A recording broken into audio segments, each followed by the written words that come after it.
Welcome, everybody, to the second episode. Oh my God, I forgot the name of our fucking thing.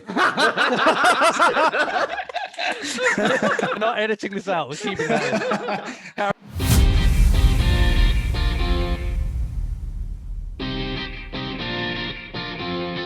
right, welcome, everybody, to the second Arseholics podcast. Thank you all for joining us. Boys, how are we doing? We all right? Pretty good. Oh, good, mate. Good. Yeah. Happy good. Friday. Happy Friday. Happy Friday, all. Friday. Good stuff. So just quickly want to say, first of all, after the first episode went out a few days ago, had some really, really good support, really good feedback as well. So we just want to say thank you really to everyone who was able to tune in and took some time out to listen to us. Hope you enjoyed it. Hope you enjoyed this second episode. Going to get straight into it then. So Europa League was back last night, back to watching us on Thursday nights. So it looks like you guys should listen to me more often because we predicted the scores at the end of the last episode. You guys all went for decent wins, a few away goals, but it was unfortunately a 1-1 draw, as I called. You predicted the Aubameyang miss, did you, at the beginning? We're going to talk about that actually shortly. So yeah, I think overall, probably a disappointing result. I'll maybe say maybe 1-1 away from home in the first leg of a European tie necessarily is not necessarily a bad result generally, but I think when you watch the game back, it wasn't the best, all things considered. So Niro, what were your sort of overall thoughts on the performance and the game? I was, I think you echoed it. I was quite disappointed. I thought we were in control for most of the game, to be honest. I was quite surprised initially with the starting lineup. Wasn't expecting sort of Arteta to play the same 11, especially after Pepe and Lacazette had no involvement against Leeds. So I thought there'll be sort of sure starters for this game. And then I think once I sort of let it sort of dust settle, I sort of quite impressed that Arteta has decided to sort of stick with the same 11. In the sense that I think the fact is we haven't had a starting 11 back-to-back games since 2018. So I think he's finally maybe thinks that he's got his, idea of what his best 11 is. Obviously, injuries are currently for like KT, for example. So yeah, I thought when the game started, I thought we were quite good. Kept ball most of the time. We were strong possession. And then you say, sorry, I was just going to ask, sorry, you just to go back to the team lineup. You say that you were surprised he went with the same team lineup. Were you happy with that? Like when I said surprised, because no, we had our Southampton back-to-back games in the the league and the FA Cup, and he prioritized the league, right? And sort of, so I thought he was going to go down the same path. So when he did play the strong 11, I was happy in the sense that fine, he's going for it, he's playing each game as it comes. And again, testament to him in terms of the fitness of the team, if he thinks they can play the same team, back to back. So I think the team in terms of fitness has come a long way under his watch, which is again promising to see. So yeah, I was sort of wasn't sure what to make of it, to be honest, but I think the way we controlled the game was sort of, again, we were the dominant team, I thought, yesterday. And yeah, performance-wise, can't really complain. Even Aubameyang, missing those chances, he wasn't getting chances, a few months back. So I think the fact that, he's got a system which he's happy with, he's sticking to it rather than, rotating it too much. I think, yeah, I was quite sort of surprised, but yeah, quite happy with the team selection at the end of the day. Okay. It's weird, isn't it? Because he said, like you said, it was the first time apparently we played the same side in 2 consecutive games since 2018 or whatever it was. But and it was almost like, I remember whoever the commentator was that mentioned it as if it was a really surprising thing. But I'd be interested to know how many top teams actually have played the same side in 2 consecutive games for a long time. Surely the Liverpool team that won the league last year, they played. Yeah, They played really the same good point. 11. Like I was thinking that, and they're probably the exception. But even that team, their midfield three used to change a fair amount. Yeah. Because they didn't play Fabinho for ages, and you know so there was a lot of change in that. But with City, they pretty much change their team every game. Yeah, well, they can afford to, right? They can afford to. They've got quality all over their squad, haven't they? So that's they're an exception, I think. But it was good though, right? It goes back to what we were saying last week around this is how Arteta wants us to play, or this is what we think is how he wants us to play, with the kind of three creative players and then Oba down the middle creating chances. And despite the result, which I was pretty annoyed about, the performance was good, right? On another day, Oba bangs away and gets all three goals, right? So it's annoying, but it's kind of the performance was borderline acceptable, because I'd rather he was getting those chances than like what we were doing in November, when he was being moved around from left to the middle and just not getting any involvement at all. There was nothing there was no creativity in the team, was there, going back a couple of months, and we weren't creating those chances at all. So on another night, I was just going to say, on another night, I mean, if we just talk about the chances that he did miss very quickly, or let's talk about the main one, which was in the first half, the one that was just an unbelievable miss. I watched it back a couple of times, and I'm not really sure. Just can't really explain that. It's not even close. Like he's missed it by quite a bit. So I don't know if he's just mistimed the shot or whatever. But I was just going to say, I just think on another day, at least one of those goes in, if not a couple. And I think you just write it off as being, just one of those matches, one of those performances from him. Unfortunately, he was getting into the right positions. He obviously got onto the end of a few good balls in the second half as well, and just didn't quite execute as well. Go on. I just think Oba's never been like that kind of one chance, one goal striker. He's always a type of striker that, he'll either not do anything or have 8 or 9 chances. And because of his movement, because of his ability to be in the right place at the right time, he will score goals, but you need to give him the service. He's not really, I know back end of last season, he did kind of score a couple of goals out of nowhere, but he is the type of striker that needs chances, and more times than not, he will usually put them away, but not every single one. He's never been super clinical, right? You're right, but I think it's like, because I think you're right in that the stats I think back that up, right? He's not necessarily clinical by definition, but I think when you look back even at the Leeds game, the goals that he scored were quite interesting, because the first goal was a lot of individual brilliance, and that second goal was a penalty, and the third goal was this, we don't even know at this point if that was really a cross or not. And I guess if you look at it just from the perspective of, we played these 3 attacking technicians and everyone was making a lot out of the fact that we did everything we possibly could to give him lots of chances. Actually, the ones he scored were not really directly related to lots and lots of chance creation. Does that make any sense? Yeah. And I think when you look at almost the chances he missed, yesterday, it was worse.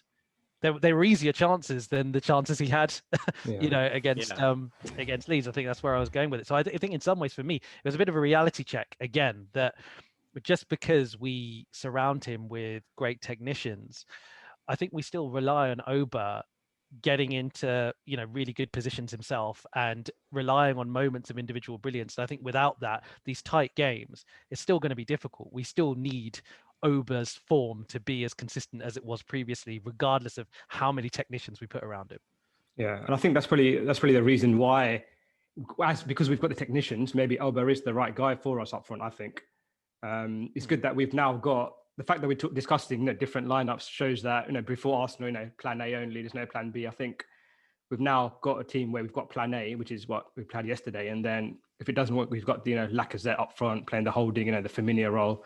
So we do have more options there. But I think obviously yesterday with Vertonghen and Otamendi, obviously 2 aging defenders, we probably thought have the creative players that have someone quick like Oba, so that we've got the players to feed him the ball.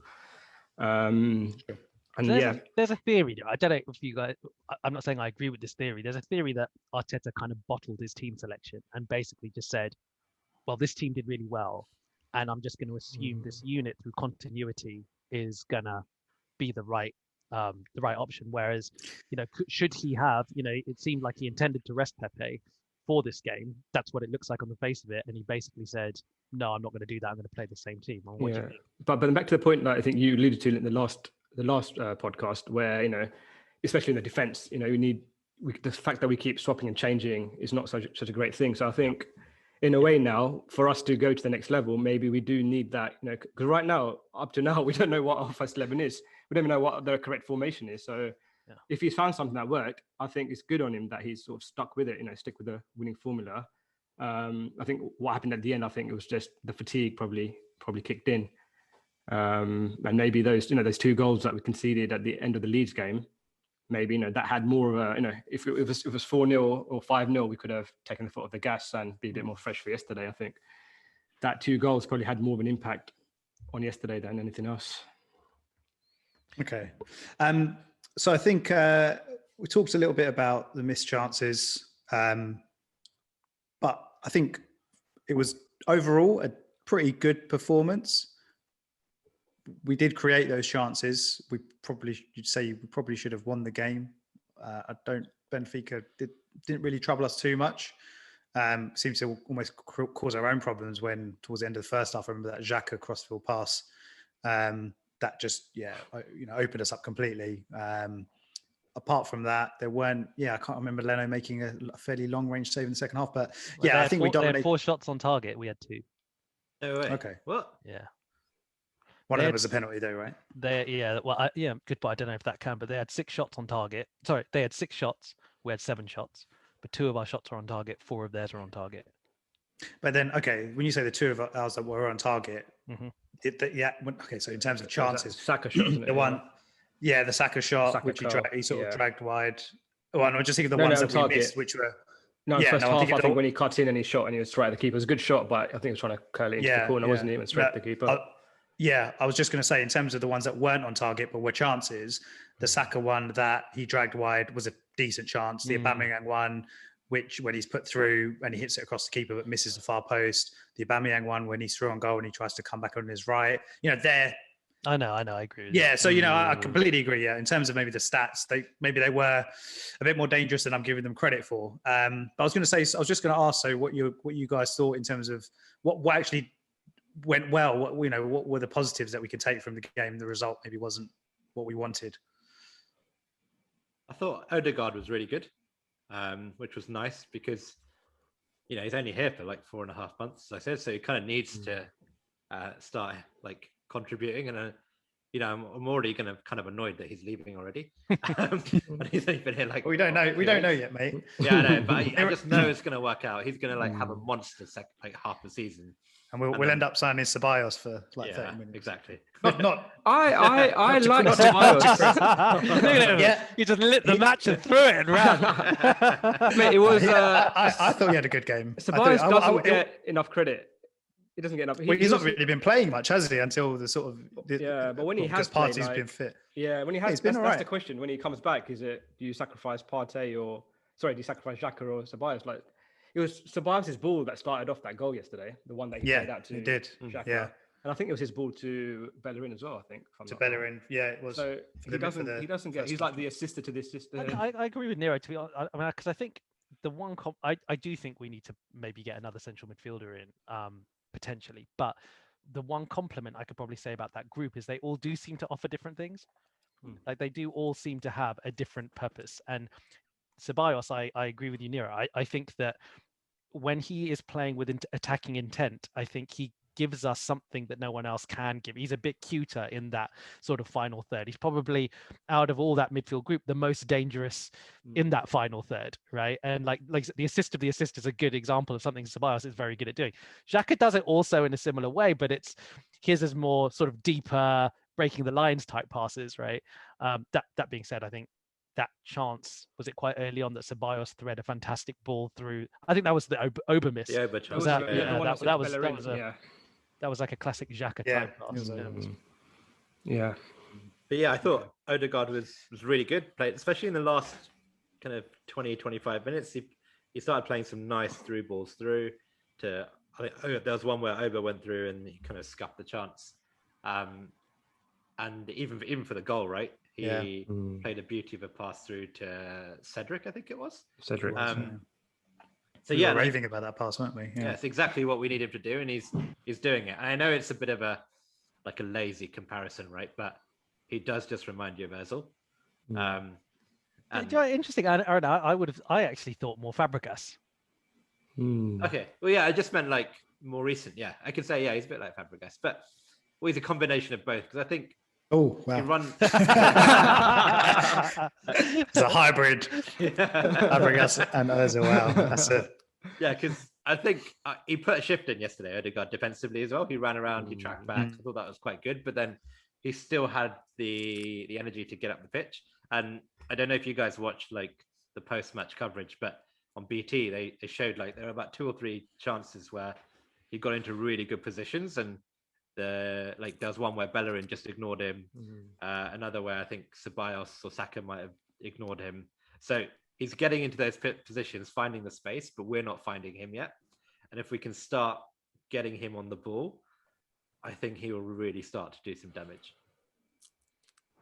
I would tend to agree with that. I tried not to listen to a lot of the BT sports stuff because Martin Keogh's really annoying. Well, we might have him on the show one day, so don't burn that bridge.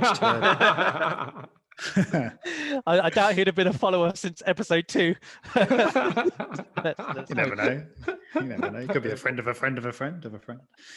But yeah. Yeah, no, I agree with you, Aaron. And I think the way that what I really liked about Odegaard is how he was scanning the pitch. It always felt like he was scanning.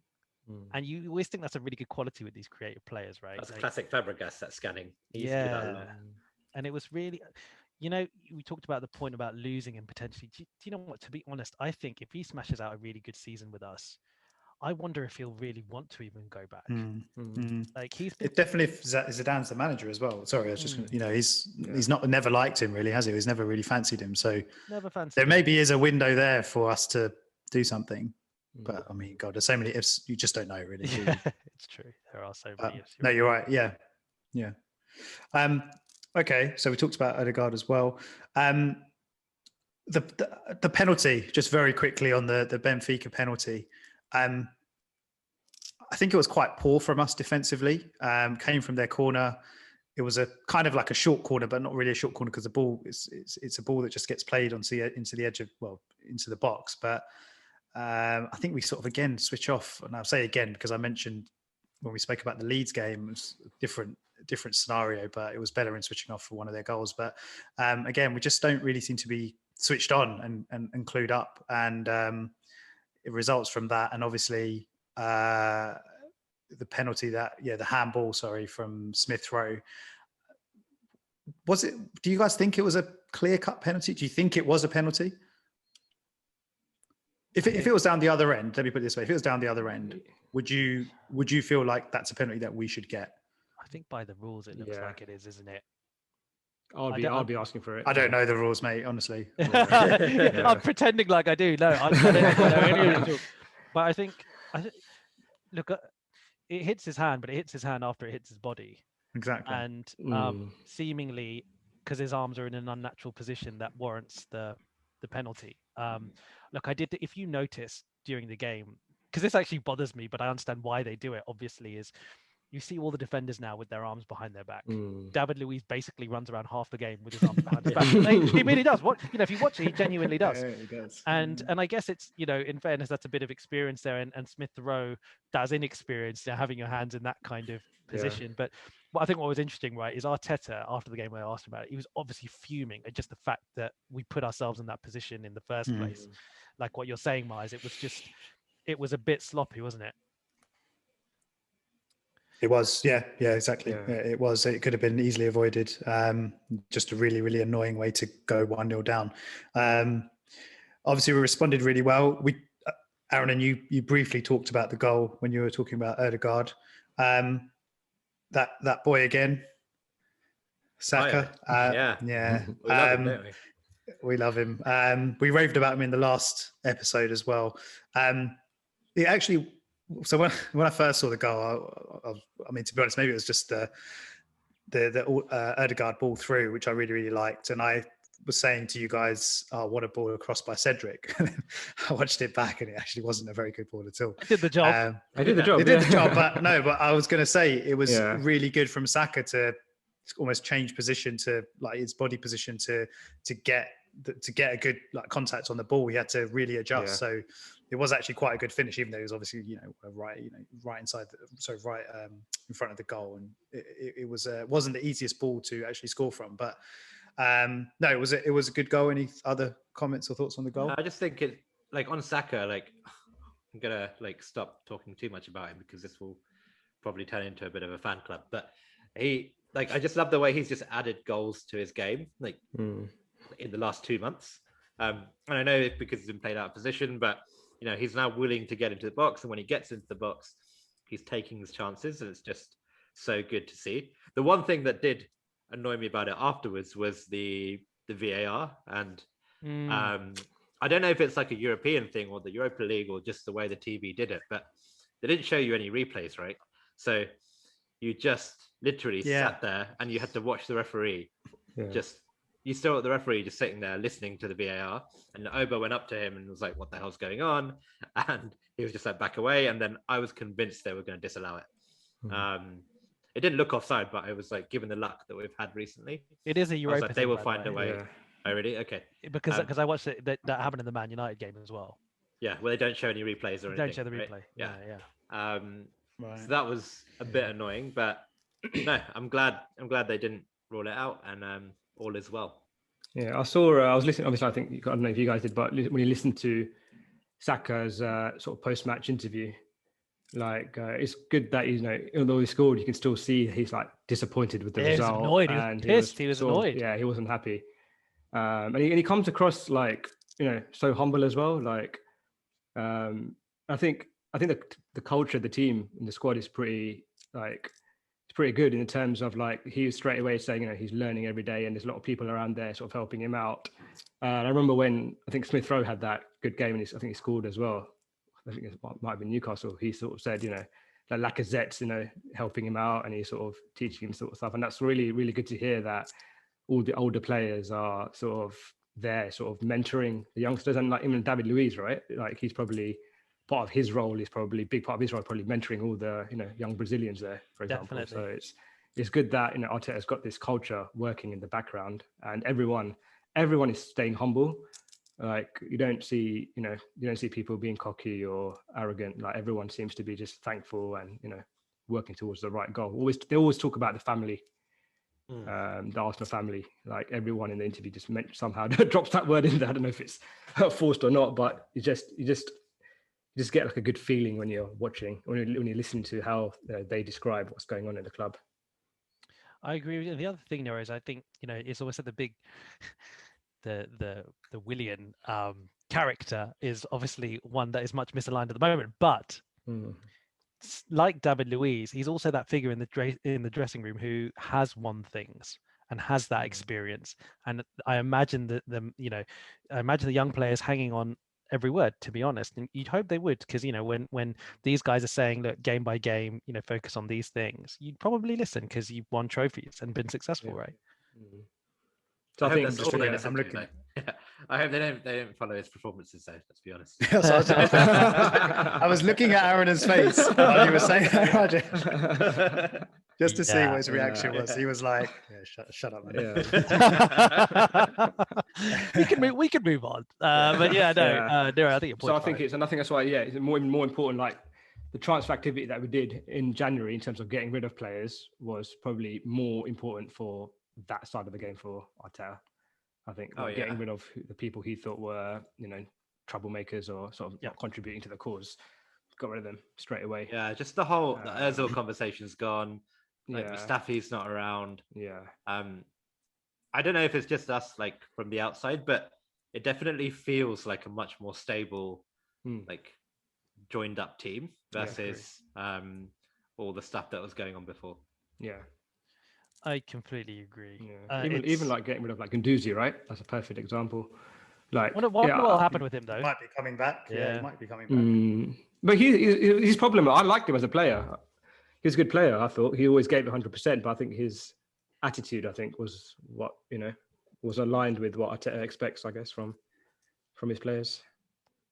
I think there are some managers, right, who seem to be willing to put up with all kinds of divas and this, that, and the other, and they make it work somehow. I'm not saying that's the right way, but it doesn't look like Arteta is right now that kind of manager. It feels like for him, he's like, I need everyone singing on a specific hymn sheet. I can't take the divas, and that may end up being Guendouzi's downfall if Arteta doesn't believe that he can sing. But at the same time, I wonder what it will be like Guendouzi coming back into this unit with all those players gone.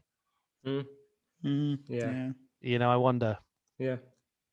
But he's obviously an asset with a lot of value in terms of what we could potentially get for him, right? So I don't know. Yeah, completely. Not even get from him as an asset in terms of if he sorts his attitude out, he could be a really, really good player for us. Yeah. If I still think he's a good player. But Myers, I think going specifically on the game itself, right? I am still disappointed. I think we were all kind of unsure of what to make of the result. It's one of those that it's not a good result, probably not a bad result, but it's hard to put into perspective with this random kind of neutral venue thing, and it's away goals but neutral venue. It's a bit strange, I find. When I think about the tactics that Benfica played in hindsight, I think that was probably the right thing to do in their perspective. They just kind of thought, well, let's just try and keep very rigid and play on the counter attack and hope that Arsenal don't score many goals. And then, you can then take stock, and then in the next leg, no team has home advantage in theory, but your goals count more, right? So, I'm a bit concerned from that perspective, because I think as much as looking at the game, I think Benfica offered very little, because like we just covered before, although the stats suggest a couple of shots, I don't think they offered that much. But I wonder if that was all part of a plan, and actually when in the next leg, they're actually going to be a lot more adventurous. So I'm personally a little bit concerned, but we'll see. Huh? How confident are you guys that we will go through next week? Who's going to go first? This is a tough question. Let Myers go first, because he's on form in theory, right? Yeah. Yeah. It's one out of one. Yeah. How confident am I? I think when the game finished and we were talking about it, I was like, oh, it's not bad. We got an away goal, but as you just put it, Raj, it's not really a true, first leg, second leg kind of typical European tie. So you're right in everything you've just said. I completely agree. I think because of the chances that we created, and I think that we can still dominate the second leg, and if we get the goals, kind of almost, I don't want to say put it to bed, but we can get the goals, and I don't think they're going to score. Like if we can get 2 or 3, I don't think they're going to outscore us, or get enough to put us out on away goal. So I'm fairly confident, but there is that danger. It is a dangerous scoreline, and yeah, like unfortunately, we are the kind of team, we're so inconsistent. We've been decent at the back generally in the last few games, and we've been a lot tighter, but we're just so inconsistent that you can't really predict. Like you can't say that, oh yeah, the back four, or maybe let's say back four, are going to have a really, really solid game next week. Like you just don't really know. And David Luiz is in the, David Luiz could do a David Luiz. I mean, even what Leno did a couple of weeks ago. Okay, don't have to go into it, but it's just there's always that kind of erratic behavior in the team, and especially in the defense. So I kind of 50-50 really in my mind. I'm sort of confident because I feel like we were better in the first leg, but at the same time, yeah, it's a really, really dangerous scoreline. So I don't know. I don't know, to be honest. Yeah. You guys, Niro? I think we're technically sort of in the lead at the moment, aren't we? They need to chase the game more than we do.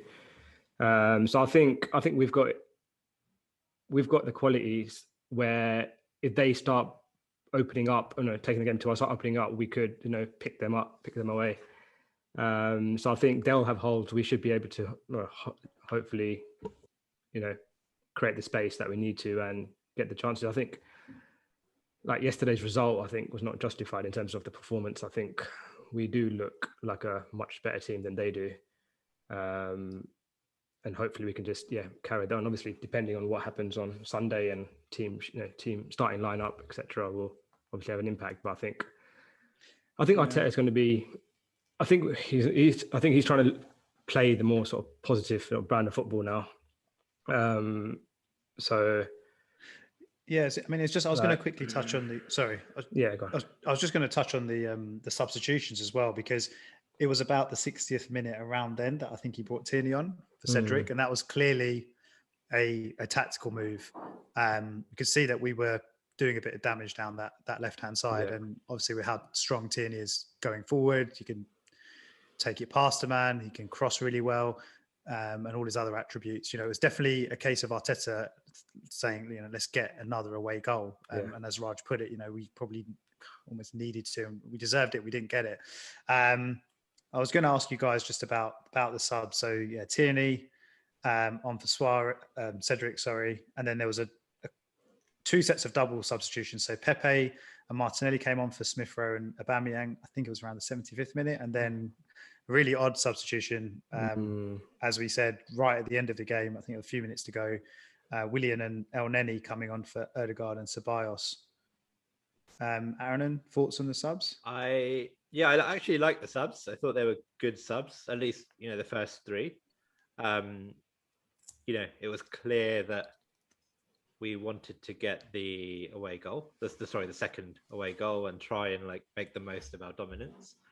However, when we did actually bring them on, for whatever reason, it didn't seem to really work. Like, I felt Pepe and Martinelli hardly got the ball in any dangerous areas. They were always chasing scraps. I feel a lot of that was probably because whenever Smith Rowe comes off, I feel like we lose a lot of fluidity. And he came off, and I just felt that we never really got going again. I know Odegaard did a few things, but again, it was very messy. And then I think by the end, it was very much, okay, we'll take a draw. Willian and El Neni will kind of put a shift in defensively, even if it is only for 5 minutes. And yeah, at that point, I think it was very much kind of, we'll take it back to the second leg. I think part of the issue is that when with Tierney and Pepe both coming on and both playing on that left-hand side, you're bringing in two new players to a basically a line on the pitch, really, aren't you? Right. So it's disrupting the whole end-to-end. I don't think that, but I agree. I thought the subs were good, and I thought Tierney's in particular made a lot of sense, because also from a fitness perspective, you want him to come back and maybe not play a full game straight away. You want to give him some minutes to get back into it. And also, you know, Benfica had been defending for the majority of the game. So if you're their right back, and then you've been playing against a right-footed left back, you've had to think about that problem for the whole game. And now you're facing a left-footed left back. It's difficult. You're going to have to shift how you think. And it probably was going to be quite tiresome. But I thought it all made sense. But I agree with you in that the net benefit that we had overall was probably not very good. It didn't all seem to come together. And the disheartening thing for me was the final substitutions, to be honest. I don't know why that felt really disheartening. I think it was because it felt like that in that moment, Arteta was saying, actually, it's cool, 1-1's fine. And that's all I want here. Whereas I think we had about 5 minutes left. If you include injury time, we had 5 minutes left. In 5 minutes, injury time, you can create two good chances. So I kind of thought, well, you know, come on, surely we should have been going for the second goal, but what do I know? Okay. And I think we'll maybe just close the discussion on yesterday's game, just talking about the number of offsides we had yesterday.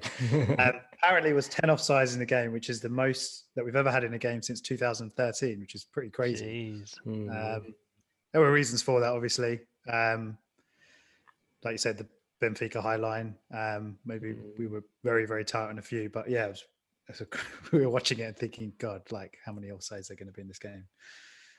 I remember, like, Niro, you and I didn't necessarily agree with it at the beginning, but I do agree with you afterwards. I think at the time, to me, it looked like we were being hard done by. Yeah. Because I thought there were a couple of really tough decisions. And I was like, why did the referee why did they blow? Just let it go. And, you know, then VAR can call it if we score. I felt that it was a bit unfair. But then later on, pretty much all the decisions, it was quite clear we were offside. You're right. It was a big number of offsides. It's probably a combination of, obviously, you know, because I think we didn't get the ball out as quick. I don't know, if the run's too quick or whether we dwelled too long on the ball and passed it out. It could be a, you know, mixture of, I think, fatigue.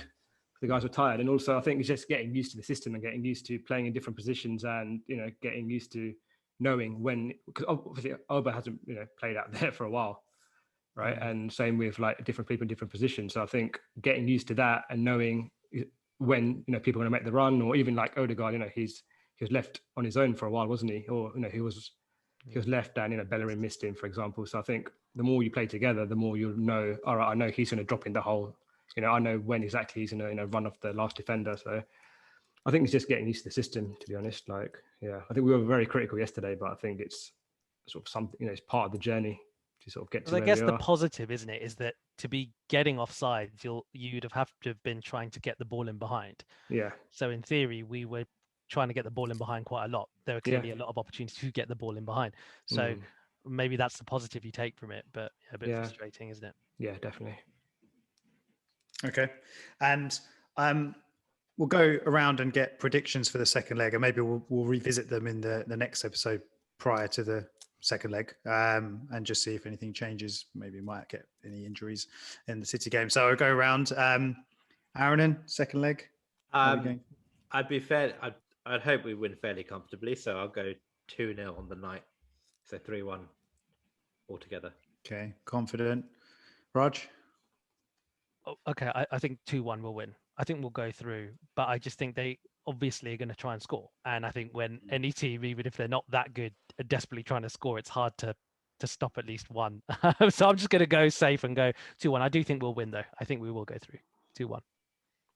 Okay, Niro? I'm going to go 0-0. I think. Ooh. I think we'll go through on away goals. I think they'll come. I think when we've been up against it, we've defended pretty well. I think, obviously, I think Arteta will still try and be positive as much as possible, but I think we'll we'll be quite good in the back. I think that's a priority for the game. We'll be just not leak a goal, and I think we'll, he'll prioritize the defense, I think, more than chasing the goal. I mean, how you envisage it, sorry to interrupt, but how you envisage that 0-0, how do you envisage that playing out? Like, do you envisage us actually being up against it for the whole game and staying strong, or? No, I think we'll be still like how we did yesterday, to be honest, like stay in control of the game, but not push it. Stay in control, still have, 60-odd possession of the ball, but don't unnecessarily take risks and, try like the Xhaka Hollywood pass, Oh God. So I think it's just play it safe, but be in control, keep the possession, and just be tidy in the back. And we've been tidy most of the season, so no need to go chasing the game if you don't need to. Okay. So do you guys want the prediction that actually matters? I'm going to say 1-1. And we go through extra time penalties, but I think 1-1 again, and we somehow sneak our way through. I don't think it's going to be very comfortable. I don't think it's going to be great viewing, to be honest. I think it's going to be a bit of a horrible night. Do you guys remember Olympiacos? Yep. Last year. I don't know who went. I think one of you guys was traveling. I was abroad. Yeah, I was in India. I went. I was at the game. I went at the game. Yeah, I couldn't go. Yeah. I remember Aubameyang missed a chance. Because do you remember that? Yeah. I think with that one, that was so bad. Because I don't think we realised how easy that chance was at the time. Because I think we were still reeling from the goal we conceded. Yeah. So I think in the stand, everyone was still very confused. Everyone was just feeling like we've lost, we're out. We hadn't even really thought about it. And it was just like the ball comes through, then suddenly it's like, whoa, hang on, was that a chance? Like, because we all sit behind the goals, and we all sit basically right behind where he missed. You saw the ball creep past. You couldn't have got a better angle from where we sit, basically. And I just don't think we realized at that point how significant that moment was. It was like, what did that just happen?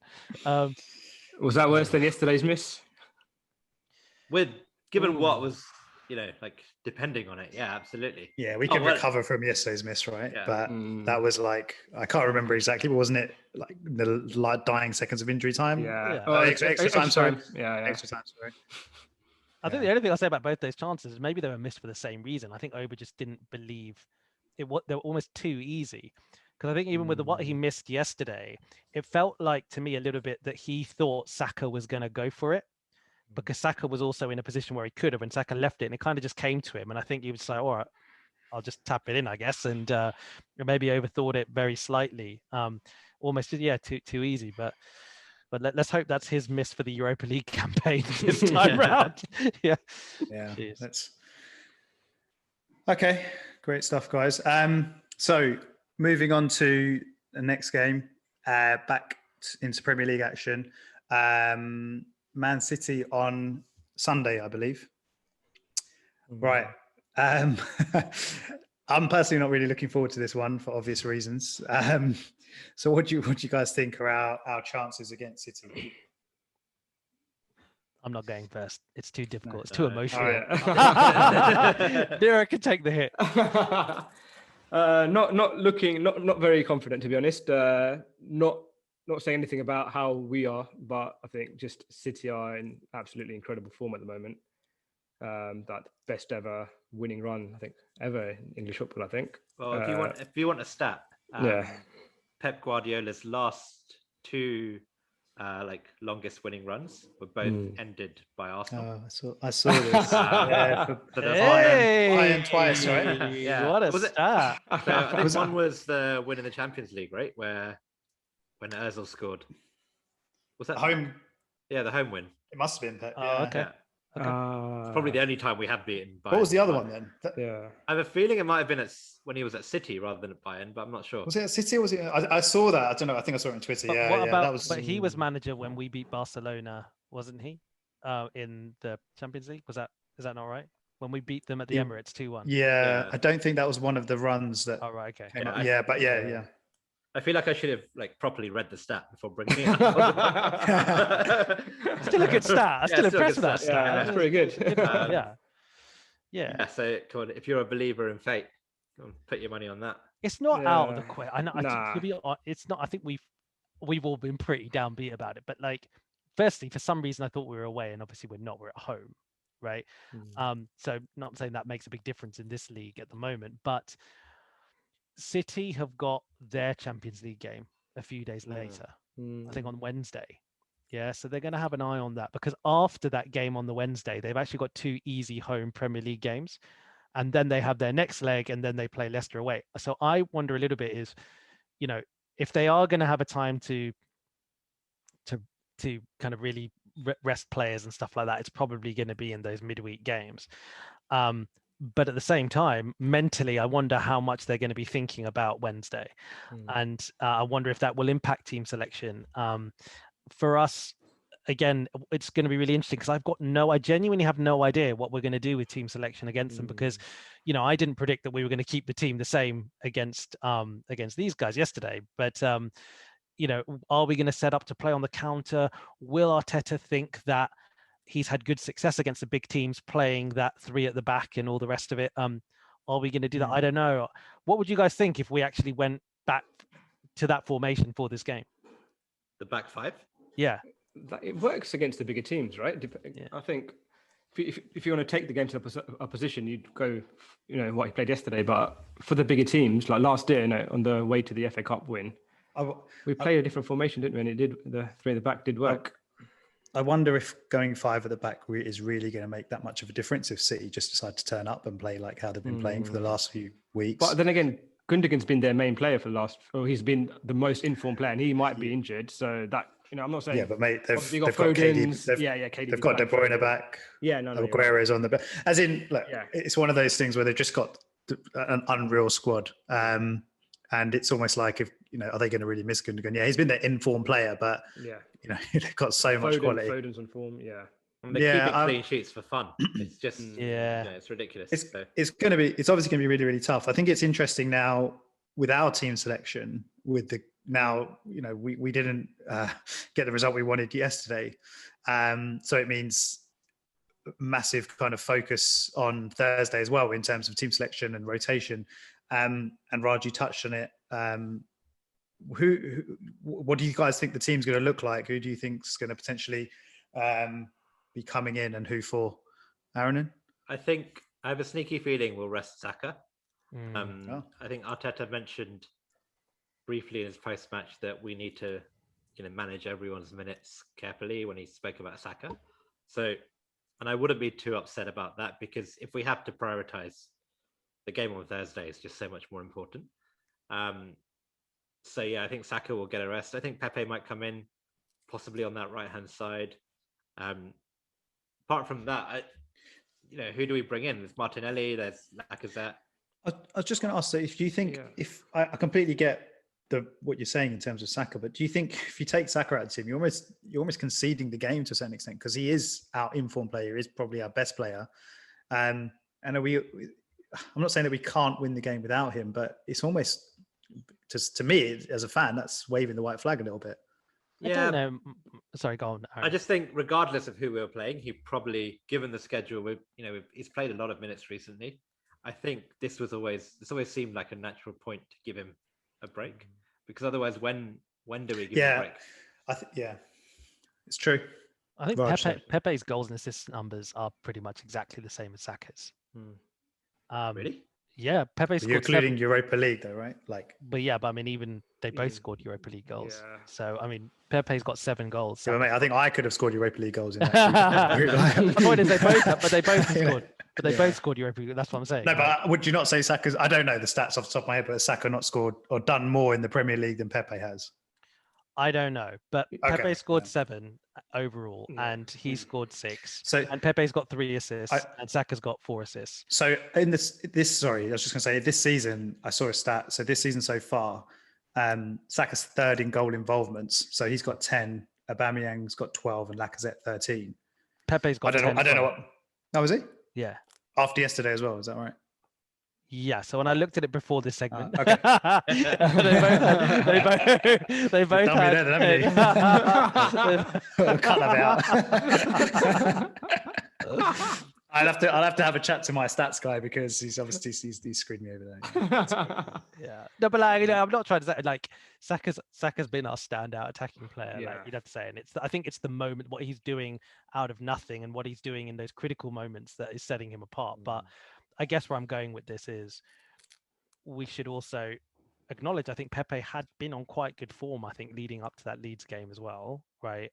Where he was left out. And so I think, there's still a form player, I think, in there. He's also the sort of guy that, because he's that bit of a live wire, maybe he can do something that someone else can't do against, against high quality defensive opposition. High quality defenders rather, as opposed to defensive opposition. You know what I'm trying to say? My worry, and again, I don't like hating on any player. I think we as a group don't like hating on any players, but I worry that he'll think it's a Willian game. Come on. Why? Come on. Do you know, based on just the fact there's going to be a lot of defensive work to do, there's going to be a lot of if he's going to try and be a bit more rigid. But Pepe offers that much more defensive. I'm not saying. But this is a Pepe game in terms of he's the counter-attack football, right? Bit of a game changer. Yeah, counter-attack football. He's the one where you release him and he can go and do damage. And I think it's a Lacazette kind of game as well. I think just holding up play. And Lacazette scores. Actually, it's a hard worker. Yeah, scores in big game. Yeah, so I would have Pepe and Lacazette starting. With who else? Who would you say is your front four? So Lacazette up front. I'll have Pepe on the left. I think Pepe's, I think I've said it before. He's left-footed player. You should play him on the left wing, and I think that's where he plays his sort of best football, and that's where he. I remember you saying he was crap a lot, but on the right, he's crap. Yeah. Why is it that we always go on to really great debatable points right at the end of a segment? Yeah, exactly. It's for next time, guys. Tune in to pick this up. We need to pick up the Pepe conversation properly another time. And then on the right, I want to play Willian. I'll probably play Smith Rowe, and then. Odegaard, I'll keep them. Odegaard again. I'll keep Odegaard and Smith Rowe still. Again, you don't want to completely change it. And so Aubameyang rested for Thursday. Saka rested for Thursday. Yeah, and I just think it's a Pepe and Lacazette kind of game, like your Plan B game, right? So sounds like Arunan agrees. Raj. I'm similar. I think it's similar to, but I think Martinelli might start actually. He started in the United game, Martinelli, and then since then he's not really had much of a look in. You have to. It's quite interesting fit now, though. You'd have to assume he's fit. And Tierney, he came off the bench, as we said. Do we think he might start? Oh, my pizza's been delivered. What great timing! I think if we need to get him back up to speed and get minutes in him, so he's had 30 minutes. I don't think it was a serious injury. So hopefully he should have no issue playing on Sunday, but You know, every time, like it just feels like with Tierney and Partey as well. Every time they kind of just start getting a run, they get injured again. So we're always just so worried about them getting injured. I told you, Tierney's injury prone, isn't it? That's why, mate. Oh yeah. So anyone who's listening and is wondering why Tierney's been injured so much recently, blame Niro, because he basically said, "Why is he so injury prone when he's never been injured really that much before?" So he's completely jinxed him. So hopefully he's back. Even if not for Sunday, then it sounds like obviously he was back, but I would like to see him start, to be honest, on Sunday. Okay. Predictions then for the City game. Raj? I'm going to go with, we're going to lose 3-0. I'm sorry. We're being realistic, yeah. Arunan? I'll be optimistic and go for 1-1. We've fallen so far. That's an optimistic prediction. Okay. Niro? Probably lose 2-0, I think. Yeah, I think we'll. 2-0. Okay. 2-0. I'm going to be optimistic as well. I think we'll get a draw. I think we can get a draw. I think we'll stop their run. So I'm going to go 1-1 as well. I've predicted 1-1s in every single game that we've ever done. It's working, mate. Yeah. Brilliant. All right, guys. Okay. Thank you everyone for tuning in again. We hope you enjoyed this episode of the Arseholics podcast, and we hope that you can share, like, subscribe. I know I'm pointing like there's a link there. we haven't figured out how to do that yet. We'll have to work out how to do that. Yeah, but no, thanks a lot, guys. All right, boys. Thanks a lot for Thank joining. you. Thanks everyone. See ya. See you next time. Bye-bye. Bye.